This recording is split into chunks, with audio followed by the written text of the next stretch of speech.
तर पुणे नाशिक मूळ सरळ रेल्वे मार्गाच्या मागणीसाठी उत्तर पुणे आणि नाशिक जिल्ह्यात गेल्या काही दिवसांपासून आंदोलन अधिक तीव्र होत आहे। या रेल्वे मार्गामुळे उत्तर पुणे, संगमनेर आणि सिन्नरसह अनेक भागांच्या औद्योगिक, कृषी आणि आर्थिक विकासाला मोठी चालना मिळणार आहे, असं आंदोलनकर्त्यांचं म्हणणं आहे। मूळ प्रस्तावित मार्गात बदल करण्यात आल्याचा आरोप करत नागरिकांनी तीव्र नाराजी सुद्धा व्यक्त केली आहे। याचाच आढावा घेतलाय आमचे प्रतिनिधी अविनाश पवार यांनी। पुणे नाशिक जो प्रस्तावित रेल्वे मार्ग होता तो त्याच पद्धतीने व्हावा यासाठी गेल्या काही दिवसांपासून वेगवेगळी जी जनभावना आहे ती खेड, आंबेगाव, जुन्नरच्या भागामध्ये आपल्याला पाहायला मिळते।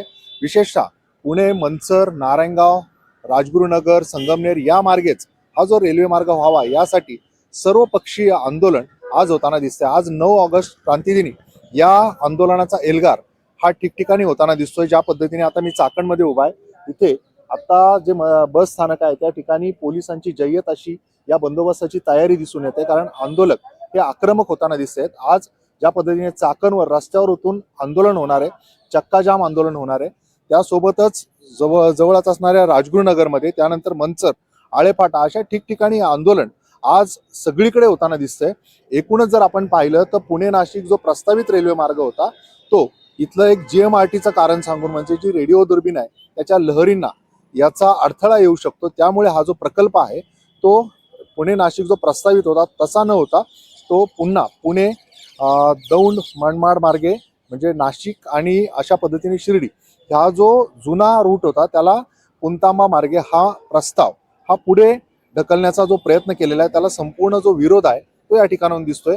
आणि आता जर पाहिलं तर चाकणमध्ये हे जेव्हा आंदोलन होणार आहे तेव्हा इथे मोठी औद्योगिक नगरी आहे, कामगार त्यासोबतच रोज कामावर जाणाऱ्या नागरिकांची यामुळे मोठ्या प्रमाणात गैरसोय होईल आणि या सगळ्या गोष्टींसाठी आंदोलन अधिक चिघळू नये याकरिता पोलीस बंदोबस्त हा मोठ्या प्रमाणात वाढवण्यात आलेला आहे।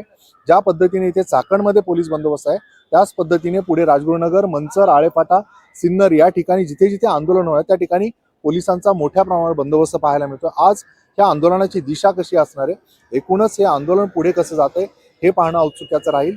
मात्र सर्वपक्षीय आंदोलनाला देखील सरकार कसं प्रत्युत्तर देते हे देखील पाहणं तितकंच गरजेचं असणार आहे।